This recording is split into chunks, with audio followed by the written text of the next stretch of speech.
shot. You know what? You gotta give us a shot. Hey, listen to me. Let me hear what I'm saying, okay? You get your shot. You had your shot right there. In the situation.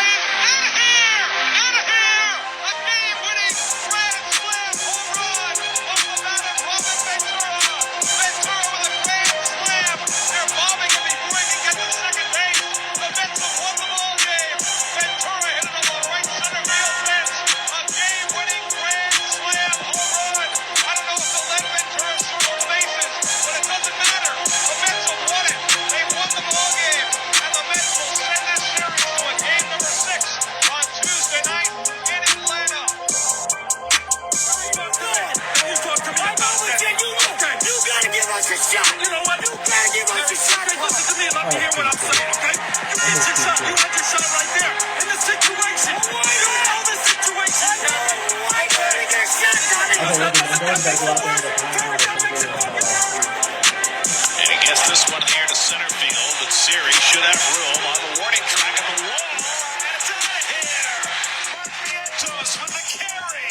Two-run homer to tie the game. Second major league home run. He hits one in his first big league game of the season. And he drives one deep left field. That goes Ridley. That's here for 11 minutes. And the game is tied. Off the facing of the second deck, Francisco Alvarez brings the Mets back from the brink with a three-run homer in the bottom of the ninth to tie the game at 5. The rookies have stepped foot and center. Alonso drives one deep left field. Really going back. It's out of here. And the Mets win it. Alonso a three-run shot, and the Mets walking off for the first time this year. Mets have been waiting all year for a night like tonight.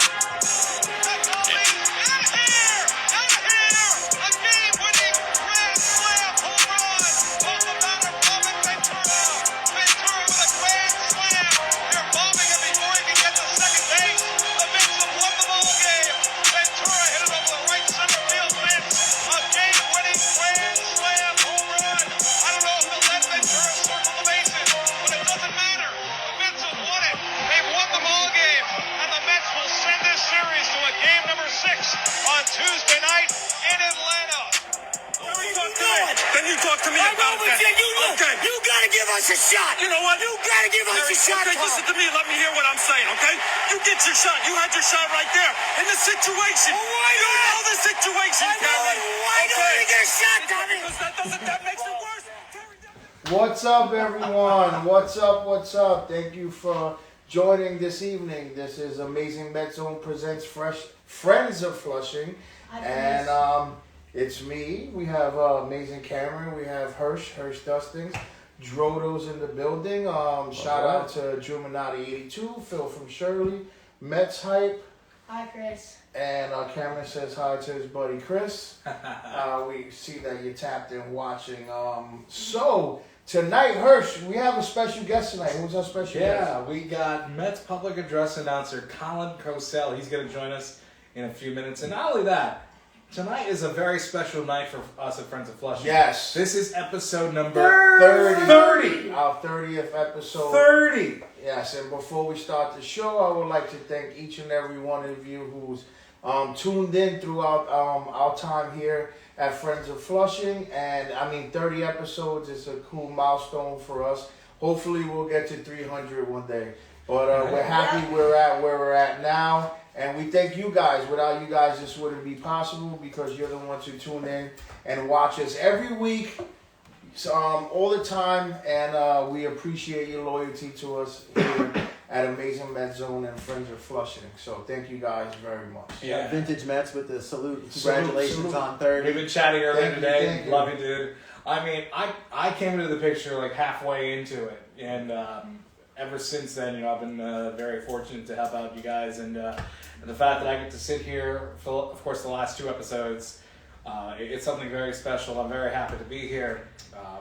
We got a great show tonight. We got a lot of stuff to talk about, though, before we even get to our special guest and tonight. we see that our special guest is who again? It's Colin Cosell. Yes, sir. And we see that he just joined us. Yep, That's right. Also for in the the New York live. Mets. So we'll meet up with you in a little bit, so just stay tuned, buddy. All right, and So you've joined us the last 2 episodes, which you've been helping us a lot here. And also in this 30th episode, I want to give a big thank you and a shout out to, the boys and the fellas of Amazing Met Zone. Also, we have Juminati82, Phil from Shirley, and my buddy Drodo over here. Without these guys, we wouldn't be here either. So I want to give a big thank you to them. They've been from day one supportive and contributed. Hirsh is part of everything going on, and we thank him as well. A lot of the cool video edits you see is from Hirsh, and a lot of the pictures and edits you see is from Juminati, and the captions that come about, that's from Drodo, and Camren goes and does interviews at the stadium and with the players. So I mean, it's a big team here, and I'm thankful and grateful that we have the team that we have. So 30th episode is a cool milestone for us, and we're happy here at Amazing Met Zone. So thank you all again. So let's get into it. Yeah.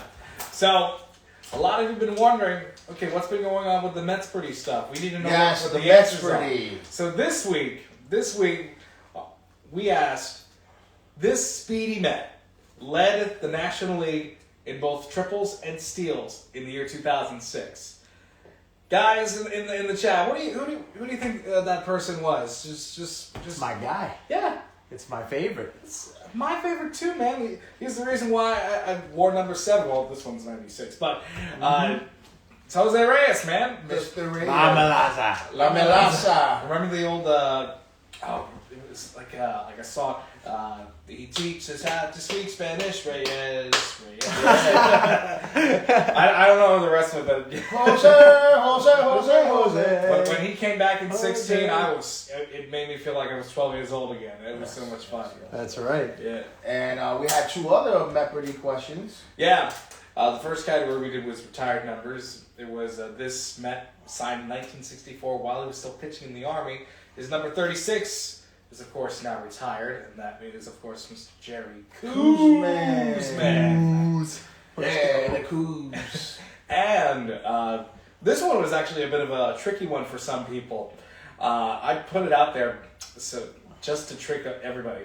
So, did you know that Mrs. Met has an actual first name? And before you say that, there was one person that responded to it and did get it right. They did get it right. It was one person. Is it the Mrs. Met? Nope. No. I don't even know that. That's crazy. It's, believe it or not, it's Jan. Jan Like Met? January. Yeah. Oh my Jan. goodness. Like, I never knew that. I think the next time I see her, I'll call her Jan. I don't know.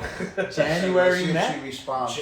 Or I guess her name would be January Metropolitan, I guess. Would be Oh. her full name. I don't know. Does Mr. Matt have a full name? We'll have to figure that out. Yeah, that's on a later show. Yeah. So, what else we got today, boys? Obviously, big news in the managing club. We have a new manager, Yes. Carlos Mendoza. Mendoza, Mendy. Yankees bench coach. He's been a coach for the Yankees for the last 15 years, 4 years as a bench coach. He's had some minor league managerial experience, but this will be his first time actually managing a big league club for the first time. Obviously, he's done it while Aaron Boone would be tossed out of games, and that'd be a lot. So he's sort of been able to get into that sort of thing as far as managing a big league club, but this will be a year that Mets fans will watch it closely. Yes, definitely. There's a lot of backlash going on because of the signing. And I get it. You were expecting a certain person, and you wanted Camren was saying Beltran, but you were expecting a certain person. You think they were gonna go for the gusto and pull the trigger. I'm sure they offered him money, but it just was not what he wanted. He wanted to go for the sure bag, and he went to where he went. So I mean, listen. It is what it is, dude. Give the guy a shot. We don't know what the potential he has is, so we have to wait and see. I mean, the season. Yeah. Wait for the season. Free agency just started. Yeah. So we could be bringing in some good people. I mean, Jorge Soler is a free agent now. He would be a great DH spot. Cody Bellinger is now a free agent. No. I'm sure now, the Cubs are going to want to pay him a lot of money, or he's going to ask for a lot of money. I mean, he had a stellar I would 2023. Yeah, Vincent Metz, perfect example. You can't make everyone happy. Yeah, remember Dave Stern's 38 years old. He's a very young guy. Yeah. But he's able to bring the Brewers into the playoffs for years. Mm-hmm. Remember, maybe like 10 or so years ago, you wouldn't even imagine the Brewers making the playoffs. Yeah. So they bring in this guy, yeah. Mikey Fantastic with La Tortuga. He's all about him. There's this, yes. this rando player. He's in Japan now? Yeah, he's out there. He's had a weird obsession with him, like forever. We've been waiting 3 years for Stearns. Now let's see. So he'll be the next big sexy. I mean, listen, and at the same time, you got to understand, too, the players got to play, man. Yeah. You know, it's you can't just put it all on one person. The players have to play. They have to come out, you know, to the ballpark and do their best and play like they're expected to play. I mean, but everyone has bad games, and it is what it is. We'll see what happens. I don't really want to stay too much on that, but welcome, and we'll see what he has to offer this upcoming season. Yeah, I'm sure, go ahead. everybody would. Would you trade Soto? I mean, yeah. Would you trade Stewart for Soto? DJ Stewart or anyone in their right mind would, but they unfortunately the San Diego Padres are in their right mind, so there's no chance that's happening. They just got alone. There's a couple of people I trade for Soto, but we're not gonna get into we're not gonna get into that. It's we'll way too early. Yeah. Let's another thing that news today, third base coach Joey Cora went to Detroit. Yeah. He's no longer with us. Yeah. Well, thank you for your time here with the New York Mets. Joey Kirby's still here though. Yeah, we love Kirby. Wayne, we see you. Yeah, Joey had some questionable calls, but he was consistent, you know, when he was on the field. I mean, Joey has, of course, had lots of big league experience as a player, so it only made sense for him to, you know, be a coach, and good for him, you know, get that money somewhere else, and I'm sure Detroit's on the uphill of a rebuild. They're gonna get there. I think Detroit's getting close to where they want to be. Building around Baez, right? Yeah. Yeah. So I can expect Detroit to be back in the playoffs within the next 3, 4, 5 years. Vintage Man said, "I love Joey's animated style." Oh yeah, he would always go crazy with the signals and stuff like that. Yeah. Oh, good times.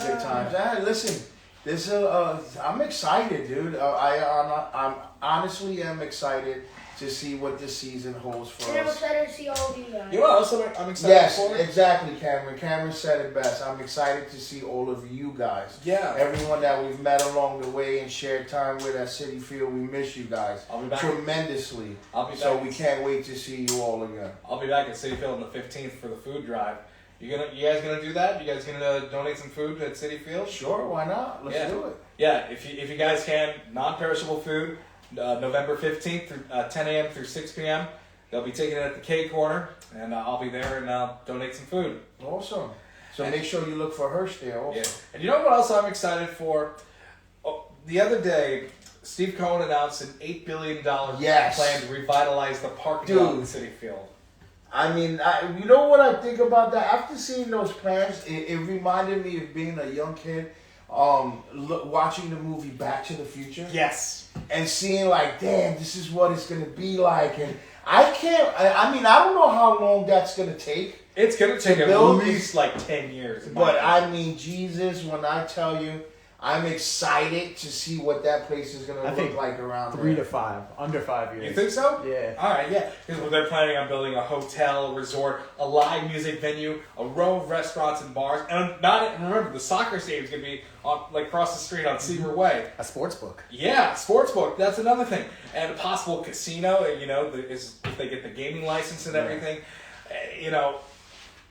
Jeez, I see. The only thing I'll miss is, of course, parking close to the stadium. Yeah, but it's all right. Listen, they'll have parking structures. Yeah. They'll have garage. Yeah, there'll be parking garages. Yankee Stadium, of course. So, and plus, what I really like is that they're putting in a dedicated tailgating area. Yes, that's awesome. Is anybody going to the There's like a public park space, and there's like benches and tables where people can, get together and have a tailgate. So I think that's going to be very exciting to say the least. I mean, listen, it's going to be a spectacle. Yeah.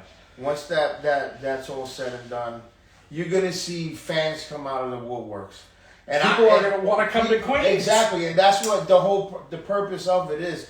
All of the teams that we play against, their fans will now be traveling to Citi Field, so that way they can see what it's like to be here. And when I tell you that just the plans alone, looking at the plans, it's not even a reality yet. We didn't even see a 3D version or model. Yeah, just the plans look amazing, and I'm so excited. And you won't have to worry about having your muffler stolen.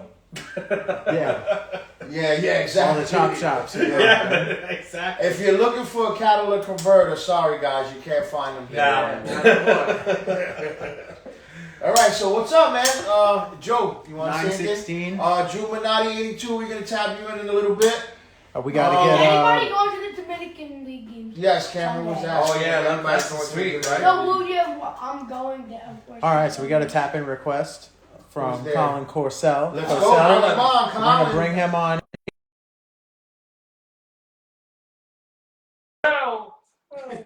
Now batting for your New York Mets. Number 20, Pete Alonso. Yeah, I clicked accept. Oh, there he is. Now batting, number 12, Francisco Lindor. Hey, Colin, can you hear What's us? going on, gentlemen? Loud and clear. Can you hear me? Hey! Welcome to the show, buddy.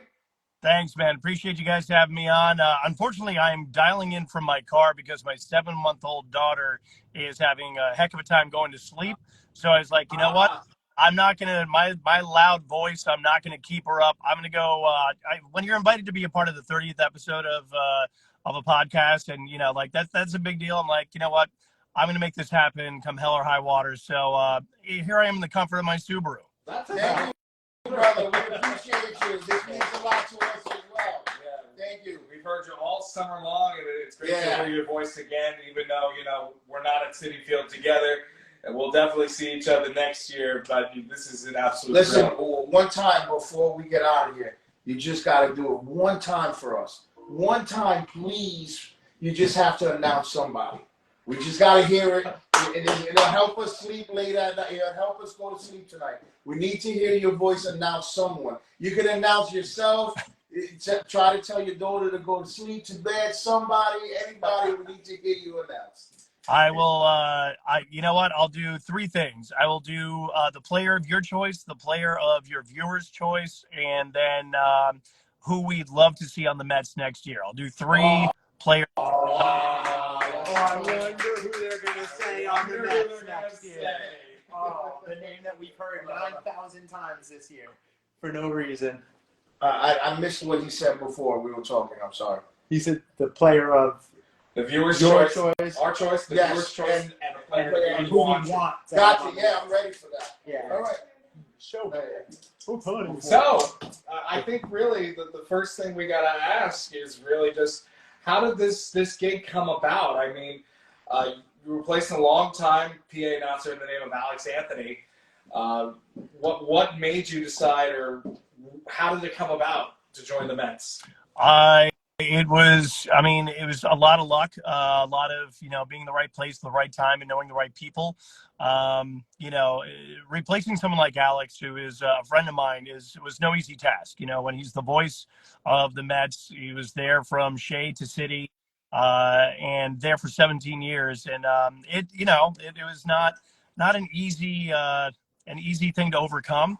And I knew that going into it. That being said, I've always had an affinity for microphones, talking into them. It's just kind of a co-cell thing, I guess. Yeah. Inherited from my grandfather, and I'd always wanted to be a public address announcer. I had applied for myriad jobs, didn't get my first professional gig until it was with, and believe it or not, a professional ultimate frisbee team. There is a league called the AUDL, the American Ultimate Disc League. By the way, I know people are like chuckling to themselves, but these are probably some of the most insane athletes, and I'm a hockey player, some of the most insane athletes I've ever seen in my life.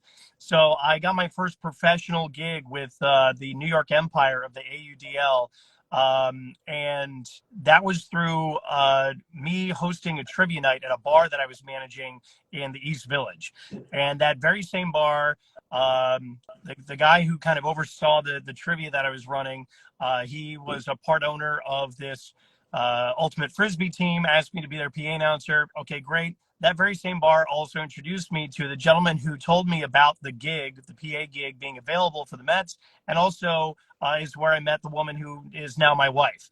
So this one bar that no longer open gave me some of the most important interactions I've ever had. So long story even longer, Sunday, April 15th, 2018, I'm at the Mets versus the Brewers game. And for anyone who's got a photographic memory or just a memory of bad weather, that weekend, the 14th, it was 85 degrees and gorgeous out. Like it was the most perfect like summer day in April. And the next day it was like 42 degrees and misting and awful. It was a 4:00 game against the Brewers of all people. And, after the council disappointment, we can get to that in a moment. And basically, I was sitting in the just below what was Pepsi corner at that point. I think it was just before it became the Coca-Cola corner, right along the foul pole. Sent a text to my friend who was working in the Mets, who I had met through the bar. I said, I'm here. And he's like, hey, I would love to show you around the production area. Plus, I have a question for you. Come swing by. So I went down there and he said, we're looking for a PA announcer. I can't get you the job, but if you give me the demo, I can put it in the right hands and then fingers crossed something works out. And then it did. So there I was. We had snuck in Jello shots. Full disclosure, we're doing Jello shots there by the foul pole in 40-degree weather, misting and miserable. Wilmer Flores hit a walk-off single to win the game. And then the wheels were in motion. And 1 month to the day later, on May 15th, after numerous meetings and auditions and finally a stadium audition between me and 7 people, they hired myself and Marisol Castro. And on Saturday, June 2nd, against the Chicago Cubs, a disappointing 13-inning loss, 6-3. That was my first game. And now I just completed my 6th season. So aren't you glad you asked for that really short story? No, that's awesome. That's really awesome. Yeah, this is what we want to know. This is what we're interested in finding out. So listen, no stories too long or short. So that was an amazing story. Yeah, and everybody's story is unique when either becoming a fan or even working with the team as you have and everything. I mean, everybody has a different story, and of course, they're always entertaining to hear. Now, quick question: were you always a Met fan? It's funny. Everyone always asks me that. And 1986 was the first New York championship I was able to witness. And I was almost 7 years old when that happened. And I was head over heels in love. I watched that World Series. I was like, that's it. I'm hooked. I was 6. And then I had this mindset. It was a weird kind of thing for me. I always rooted for the underdog.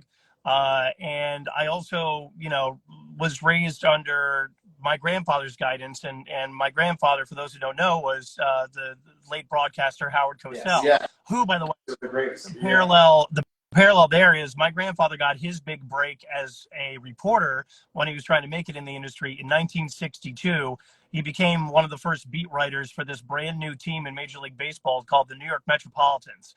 And then 56 years later, I got my first big break as an announcer with the very same team. So literally the only parallel we have, because he was a genius and I'm just a goofball. But that aside, his background as a lawyer, I did stand-up comedy, so you can see the correlation there. But the thing was, growing up in that household, was my grandfather was dear friends with Fred Wilpon, but was also dear friends with George Steinbrenner. So there was this kind of ambiguity there, and it was, an ambivalence as well. And it was just, whatever happened in New York, that was fine. But I also had this underdog mentality. Funny thing about that was in '86, I was like, the Mets are on top. The Yankees must be the underdogs. Clearly, a 6 or almost 7-year-old had no idea about the history of baseball. So I never bared any ill will towards the Yankees. Literally in sports, I'm a Jets fan. I have no problem with the Giants. In fact, my 2 favorite Super Bowls were against the Patriots, and the Giants won both of those. And I've never been a bigger Giants fan. It's in hockey that it's New York Rangers or bust. Like, there's no other team that exists. It's the New York Rangers. So that being said, 2000 was extremely conflicting, and I was like, I understood at that point that the Mets were the underdogs, and I was like, let's go Mets. 2006, I was at the edge of my seat screaming bloody murder. I was in my mom's house, the house I grew up in, and my mom said, "What happened?" And I said, "Carlos Beltran just happened." You know, it was so. Yes, I've always been a Mets fan. I've had no problem with the Yankees. And to be honest with you, my jaw went through the bar I was at in 2001 when Luis Gonzalez hit that single off of Mo, and the Diamondbacks won. But you know, it's the Mets have always been a part of my fabric, and the first team that I fell in love with as a New York sports fan in 1986. So to be a part of the organization, it's kind of a New York Rangers mentality now. There's no other team that exists out there. I don't have the hatred towards the Yankees that a lot of Mets fans do. I totally get it, because Yankees fans are not pleasant. And Yankee Stadium is a museum, whereas Citi Field is a family-friendly ballpark. Yes. But you know, outside of that, it's a dream come true to be working for an organization such as this, and I'm super excited for what the future holds and to be a part of it. Yeah, I mean, that's kind of like where I'm at right now. I have a prospect of working with this organization too, so my fingers are crossed for me. But just being in the greatest city in the world, New York. I mean, the fans are so passionate, and especially, and I think Dro, I think we were talking about this earlier. I think this could be a question for you. Yes. Talking about how the crowd gets all hyped up, especially if we're rallying or something like that. Go ahead, Dro. Actually, listen, a buddy of ours that are here, he works with us. He's our producer on the show also. He's going to fill in for me real quick and ask some questions. Then we're going to have another buddy of ours tap in and ask some questions as well. So just bear with us, and he's going to join us right now. Yeah, Joe. Perfect. All right. I did not go all big on my Mets gear today because I'm usually the guy behind the camera. So what's all right? Perfect. So, we were thinking of like, what questions are we gonna ask? We hear your voice so much; it's like engraved in our brains. I'm listening to you talk, and it's like nostalgia of times at Citi Field and stuff going on. Yeah, exactly. You just think of all of that. So it's like, do you change your tone of voice based on the situation in the game? Like if it's 2-1 bottom of the ninth, we got the bases loaded with 1 out. Like we're about to win the game. Like, is there any more excitement that you put into it? Or like as a fan, do we just feel like you sound more excited? No, because we're excited. There are levels for every situation. It always starts at 100% from the starting lineups.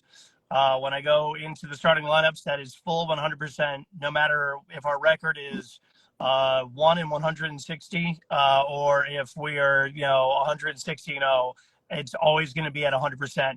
Then it's entirely situationally based because no fan, if we're down 14-2 in the third inning, no fan wants to hear me go, the first baseman, like Pete Alonso. Like they don't want to hear that. It's going to be like the first baseman, number 20, Pete Alonso. Like, take it back a little bit because people are like, why are you so excited, dude?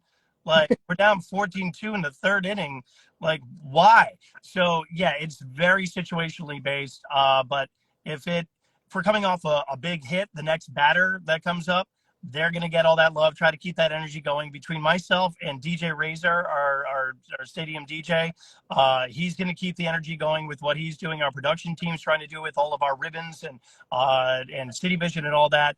So we're all working together to keep that energy level as high as possible. But if we're getting crushed, that energy level is going to drop, because there's just no need. No one wants to be force-fed energy that they're not feeling. Love that. Okay, so that makes sense. It's so funny. Yeah. Let's see. Got to keep the enthusiasm in that much this past season. That's true. Yeah. Nancy and MJ actually has a great question. What or who was the most memorable game that you've called so far? That's tough because each season has something, special about it. Like my first season, I got to announce David Wright's final at bat at Citi Field, and that was. huge to me for two reasons. One, because of just David Wright, and two, because I was going to be the first, actually technically the third person to ever announce him up to bat. Alex Anthony being one, Rob Rush, who was my mentor and a dear friend, being two, and he would fill in for Alex when he couldn't be there. And then it was me, this first season Giacomo, coming in there being like, what do I do? So I kind of announced it as kind of an homage to the way Alex used to announce it, because Alex was kind of had a subdued but an incredible voice, and he'd be like, David Wright. And so I kind of put my own spin on the way he did it. But so that was huge for me. But I mean, there was a ceremony where I introduced Howie Rose for the first time, and I geeked out because I'm a New York Rangers fan. 1994, Matteau is like, and now Howie's a friend of mine. Like, it's a very surreal thing. But I geeked out about that. And I remember coming up to me and being like, Colin, why are you getting so excited about it? I'm like, you're Howie Rose. That's why. Yeah, 100%. So funny. I would do the same exact thing. Yeah. Oh, I don't know how I could keep my cool meeting all these people. I'm giddy right now, and it's just, I've only heard your voice before. It's so cool to put a face to the name, though, because now now every time I hear your voice, I'm just going to picture you saying it. Speaking of Rob Rush, he's in the comments right now. Rob, it's good to see you, buddy. Rob is, Rob's one of the, he's just a class act. And, I geeked out when I met Rob for the first time. He was training me, and it was like, what do you do as a day job? And he said, I work for a radio station. I said, which station? He said, 94.3 The Shark. And I lost it, because that is hands down the best alt-rock radio station that reminds me of what I grew up with in the 90s. And I was just like, oh, my God. Then fast forward, my wife and I moved out to Long Island for a couple of years, and then I realized that Rob Rush was the voice of every television commercial on Long Island, ranging from really? you name it, everything. And sometimes I'll like text him and be like, so dude, we're currently pitching a septic tank cleaning person, and then we're gonna do the Comac motor in. What's happening right now? Are we going through? Comac motor. Oh my God, It's sketchy. I live like 2 minutes from there. He's gonna kill me. He's gonna kill me. I'm so sorry, Rob. But I owe Rob a debt of gratitude. One of the greatest human beings I ever met. And so, Rob, thank you. Sorry for calling you out in the Comac motor in. It's so funny, like, what voices can do to you in this world, because it's like you specifically, actually, the guys, when they were like, oh, we have Colin coming on, this is great, I was like, so my whole family has this crazy superstition, right, when we go to games. And this is not to take anything away from Marisol Castro at all. She's fantastic. Yes, she's absolutely. Marisol, we love you. If you see this, don't take it personal. She's insanely talented at everything she does, and nothing but love for her. But we have a weird superstition. My godson, 16 years old, I take him to games all the time in the summers, have been for years. When we hear the first player get announced, so the first, like, leading off for your New York Mets, like that whole thing, or here they are, your New York Mets. When it's your voice, we're like, okay, we have a chance to win. We are over with her announcing. So when we hear your voice, it's like, all right, perfect. We get it. We're like, all right, maybe we'll win this one. It's possible. She and I have like this incredible, from day one, when they brought us in, and they literally just threw us in an office together, and they're like, okay, figure out the schedule. We're like, okay, nice to meet you. And one of the first things she said was like, no matter what happens moving forward, I will always have your back if you've got mine. And boom, we were instant friends. And then we both realized that we have the mentality, I guess the sense of humor, the maturity of like of a 13-year-old boy. So that just took the friendship to a whole other level. Sometimes I'll fill in for our spotter, Nick Baffardi, he's a legend unto himself. And I'll fill in and I'll be in the booth with her, and it's just a disaster. Like, it just regresses to this middle school kind of mentality. However, I would love to know, because we do have that kind of sibling relationship with each other, what our records are at Citi Field. Because when Pete Alonso came up, I think she had a chance to talk to him, and she said, which PA announcer do you prefer? And he goes, well, it depends. Which one have I hit the most home runs when they're announcing? And she's like, I don't know. And they did the math, and Nancy and MJ, I love you guys so much. I've been meaning to text you guys, by the way, to check in on you. We'll get to that later. And then we did the math, and it turned out that I had like a 2 home run edge on her. And so I kind of walked away. I was like, oh, that means nothing. And inside I was like, but yeah, that's, I appreciate that. But, I don't think there's 2 things you can guarantee no matter who's on the mic. 1, there's going to be a chance of rain. And 2, the Mets are going to win or lose. So you have and I see in the comments that you're also a wedding officiant. Yeah, that was my friend John Ronholm, aka Bones. Yeah, I've officiated a couple weddings. In fact, our head of graphics in the production department, Josh Roseman, who is, if you see any of the animations and stuff that come across City Vision, that is Josh's genius. And his dad, Mark Roseman's a tremendous reporter as well, and a huge Mets fan. I officiated his wedding. I officiated John Ronholm's wedding and another wedding as well. But yeah, I'm a wedding officiant. So if if you want me to officiate your wedding, go ahead, shoot me a message. I'm happy to do it. I couldn't think of a better person to possibly officiate a wedding. There is a redhead little girl, not little, that sounds weird, little compared to me, I guess, in this chat that is a diehard Met fan. One day, I'm going to find a way to marry this girl. In some way, shape, or form. I don't know how. Her parents are here, too, so eventually I'll have to talk to them. I hear wedding bells. But one day, I want to be leading off as the best husband ever. Oh boy, look at yeah. Well, Somebody's blushing. that puts 0 pressure on me. We just had this conversation. Yeah, it's not a proposal. It's not a proposal. Just yet. One day, I'll figure it out how. We were literally talking last night. Like, can you imagine getting married on like the pitcher's mound at Citi Field? Oh my God. She's like, that'd be a dream come true. And I was like, you're a dream come true. Vintage Mess said, shoot your shot, my boy. That's so funny. A little bit. J Mac Custom said, orange and blue skies forever. Yeah. The funny thing is, Fosgate's in the chat commenting. That's her dad. So, so he doesn't know yet. We'll have Someone has rosy cheeks right now. Yeah, are we going to wear orange and blue tuxedos? Quite possibly. It'd be the only way. Mr. Met will be your ring bearer. That's right. 100. I want all the Have Mets. Mrs. Met be your maid of honor. No, I want Uncle Steve and Alex. Uncle Steve and Alex will be here. Okay, that's what we'll do. But anyway, also, And Mr. Met and Jan just handing off rings. Yeah. that's right. Also, if you're watching and you came with Colin, which we love and appreciate 100%, like us, follow us, share our stuff. Like we're doing this stuff for you. Like we're built here for you, with you, 1,000%. So thank you for stepping out, but come back again. Yeah. I mean, I think really, I come from a broadcasting field, and I wanted to know, did you ever wanted to be like your grandfather, who was probably one of the greatest sportscasters in not only our generation, but the previous generation? Did you ever have any aspirations of wanting to be like your grandfather? That's a great question, because I did, until I realized exactly how big he was. Like, I grew up watching my grandfather, and when we'd be out in public and people would be like, hey, Howie, and like just at random strangers. And, when you're a little kid, that doesn't really make sense. And then as I grew up, I was watching Sesame Street, and they had a cartoon caricature of him called Howard Gazelle. It was a gazelle imitating my grandfather, and it was just the most surreal thing. And I'm like, why are they imitating Papa? They're like, Papa's famous. And I'm like, but how, it didn't. I was also, I was kind of an aware human being, like a tiny human.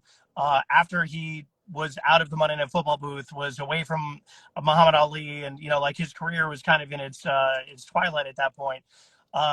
So I really didn't know how big he was.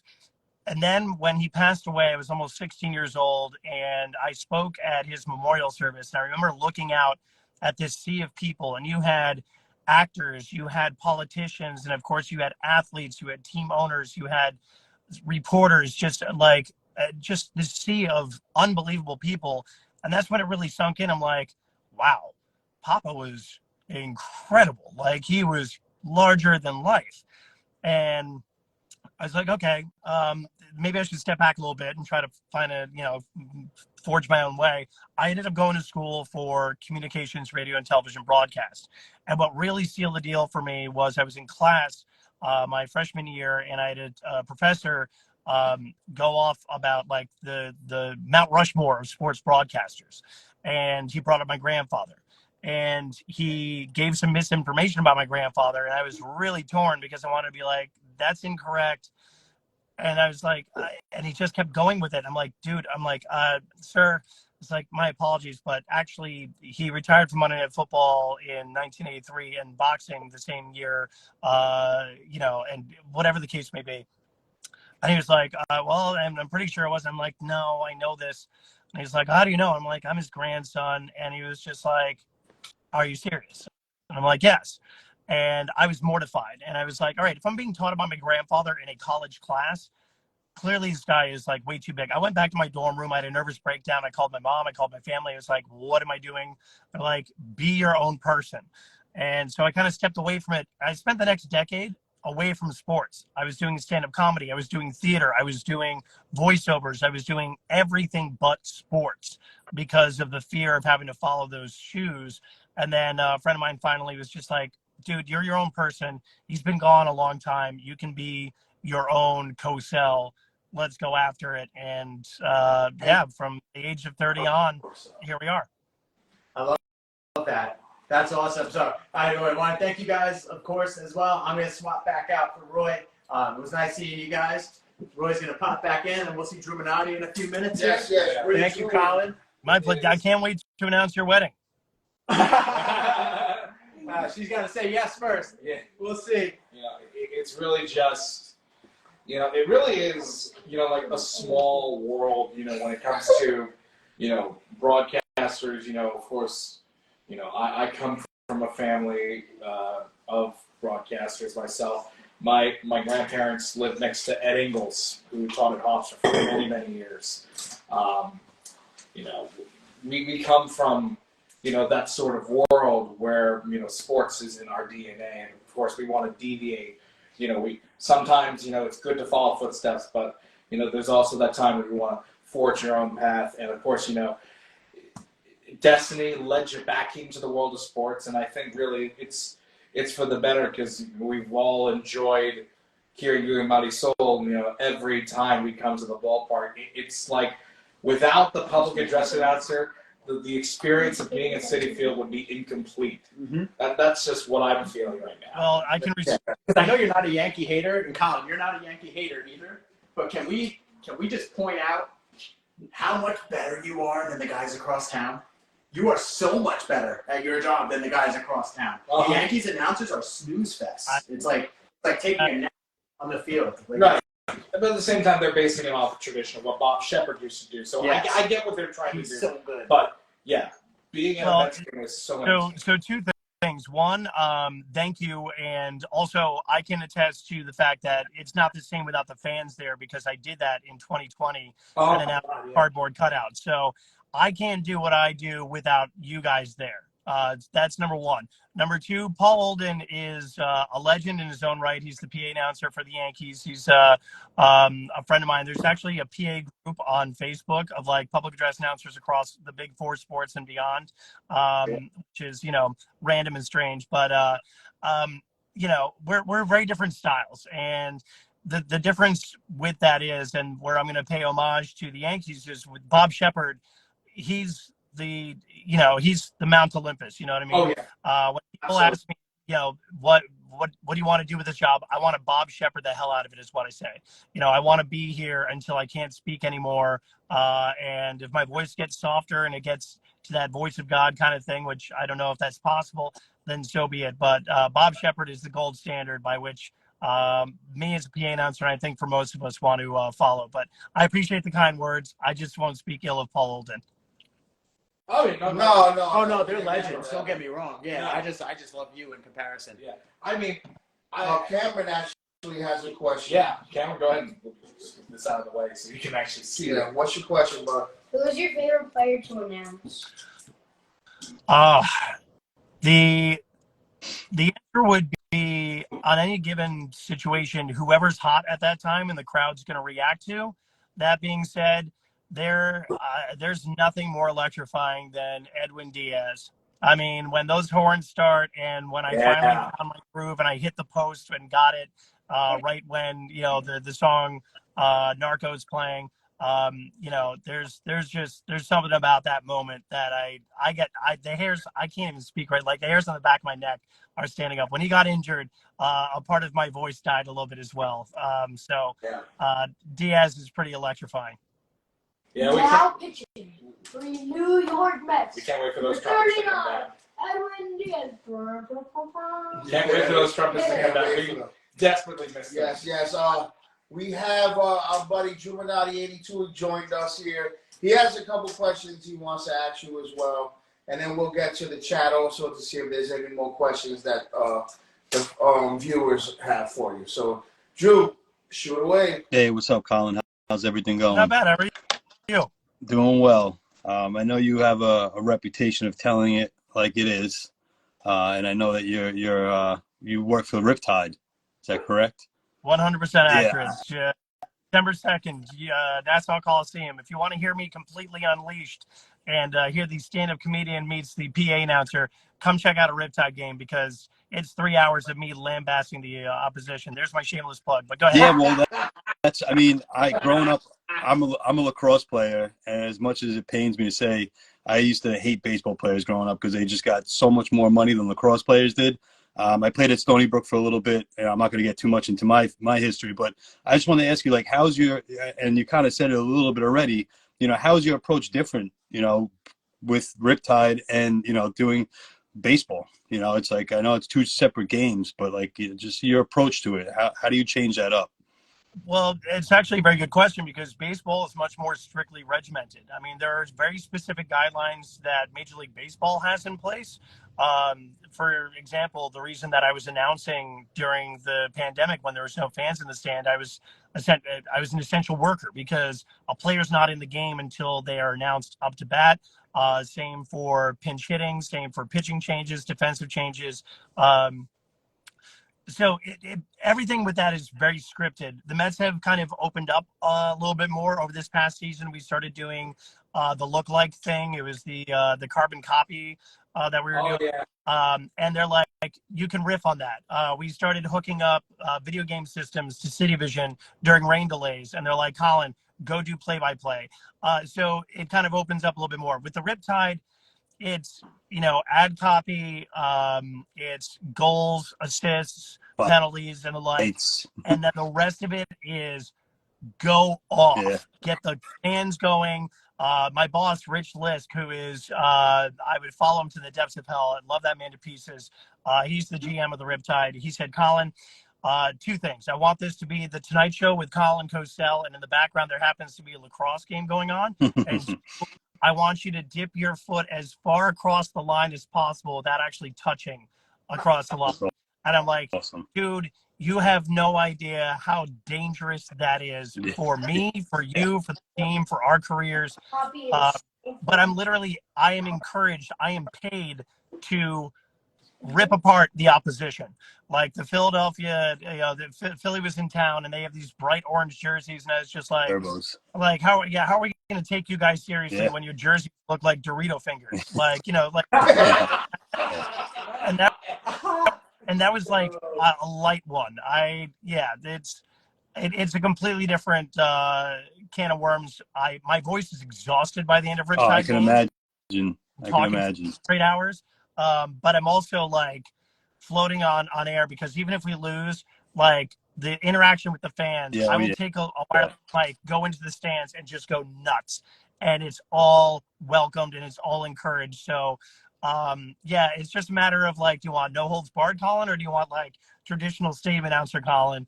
And fortunately now for 10 out of 12 months a year, you can get both. Yeah. I mean, that's kind of why I asked that question, because I've seen you at both. I've seen you do both. And, you know, like going to a lacrosse game is nothing like going to a baseball game. And it's so cool. It's so cool to see you switch it up, you know, and be able to have that professionalism and that freedom at the Riptide games to do what you want to do. I feel like maybe that like is unleashed Like, where you're at the Major League Baseball stadium, you're kind of like, you have to do certain things. Yeah. But for Riptide, you could just let go. 100%. And I do. And, if we're down by like 8 goals, I'm still going to be like, all right, fans, it's lacrosse. It's going to happen. It's a fast-paced. It's hockey on turf and no skates. Like, that's exactly what it is. And I know that the PA announcer for the Buffalo Bandits in the NLL, he got so into it one time. He actually instigated a fight between 2 players. Like, he got these 2 guys to fight, and that's how no holds barred it is. But one thing I love is there's a lot of Mets fans that come to these games, and it gives me a real chance to interact with everyone on a much more personal level, and I love that. I don't want to just be like a voice talking at you. I want to be a fan amongst the fans who just happens to have a mic in his hands. Yeah, I grew up going to New York Saints games, and Riptide is like, I feel like you brought such a cool energy to that stadium and to that game, and which it deserves. That's lacrosse is the fastest game on turf basically, and you're doing a good job at that. I really do enjoy going to Riptide games. We should set up, an amazing Met Zone Riptide game. That would be cool. Oh my God, yes. Also, the Definitely. Riptide logo in Jersey is like one of the coolest in all of sports. It's amazing. So I appreciate that, man. Listen, when you're at a Riptide game, swing by the booth, knock on the door. Please come say hi. Definitely. I coach lacrosse. My kids play lacrosse. I mean, growing up on Long Island, it's like, rite of passage. Yeah, 100%. Yeah. That's awesome, man. I really appreciate it. So I'm sorry. I know we're talking baseball, but Nancy and MJ, I feel like I had to ask. No, I appreciate that. Drodo 4492, all of you, come to a Riptide game. Yes. Inexpensive, we'll set that up. Family friendly, and it is a boatload of fun, and that is me curtailing the word I wanted to use. Yeah. It's good. All right. I think we're getting near towards the end of the show. And, of course, as promised, I think it's time to have you go to work a little bit, Colin. Yes. Oh, yeah. So, at the beginning of the show, you said our pick, the chat's pick, and then the future pick. So, what would you want to hear? Alonso? Chat, who would you want to hear for the chat's pick? You already heard me. I already did beat Alonso. I did that in passing. We already got Alonso out of the way. Also, I turned around. I've got my Rumble Ponies hat, so I'm ready for action. Okay, perfect. All right, since we already did Alonso, let's do he said Alonso right there. Yeah. Let's try Diaz. Yeah, Diaz. Let's do Diaz. I didn't get a chance to announce him at all in 2023, so your attention, please. Now pitching for the Mets, number 39, Edwin Diaz. Chills. Where are the trumpets? And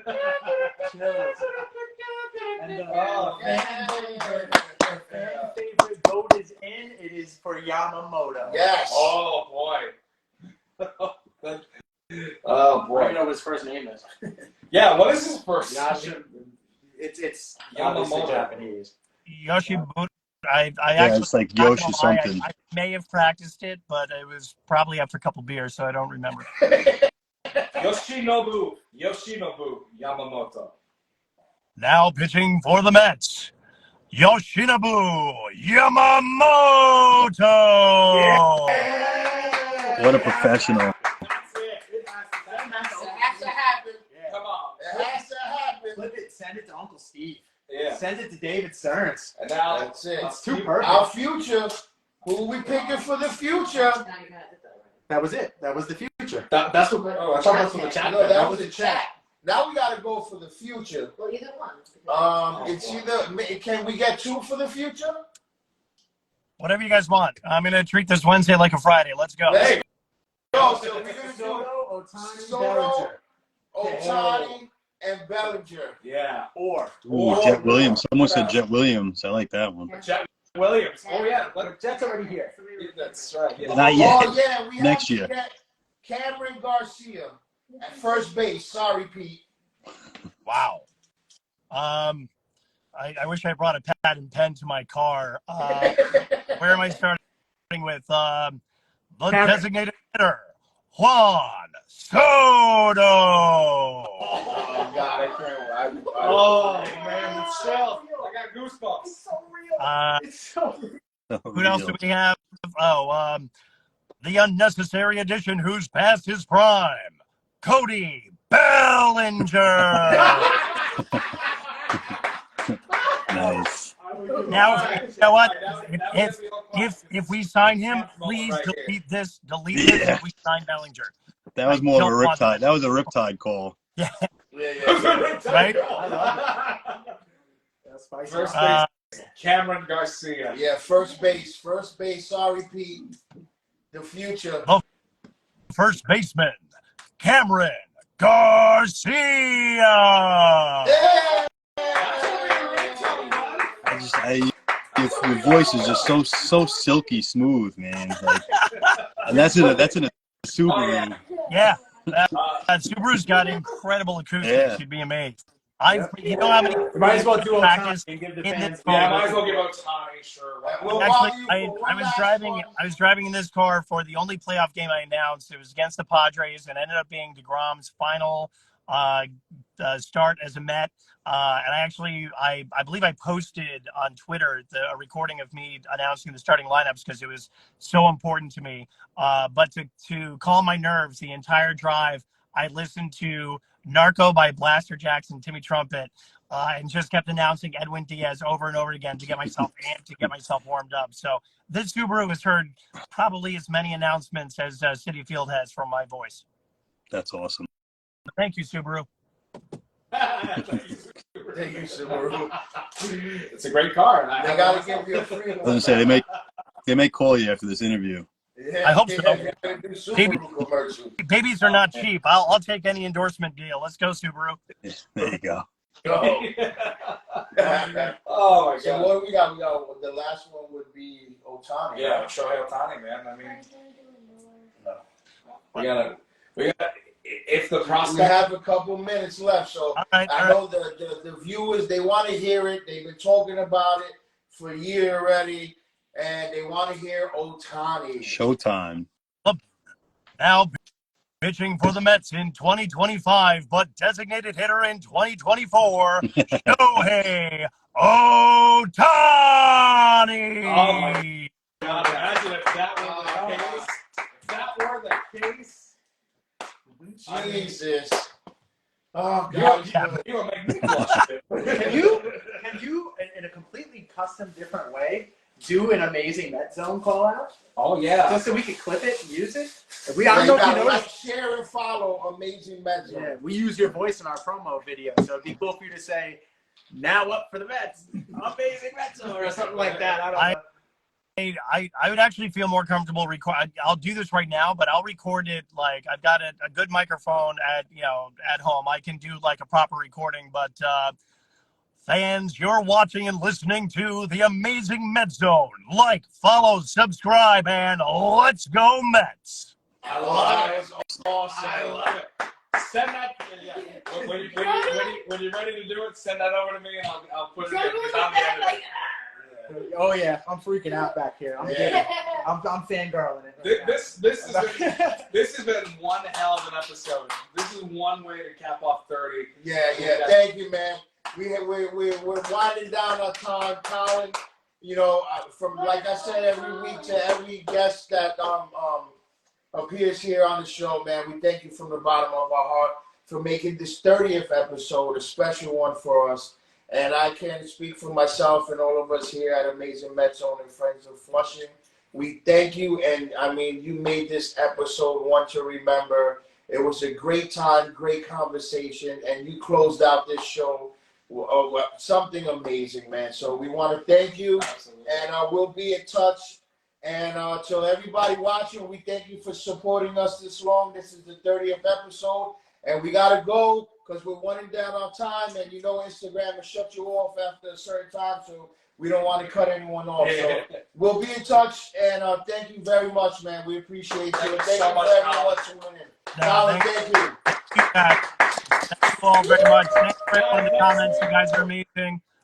No, this is awesome. I'm honored to be a part of it. So thank you guys so much. And thanks to the Mets fans for finally embracing me. I know it wasn't easy after Alex, but I want to be your voice as long as I can talk. So let's go Mets. Let's go. Oh, man. Let's go. Next week's going to be a crazy one. We'll announce that very shortly. But stay tuned. Stay tuned. That's all I'm going to say. Yeah.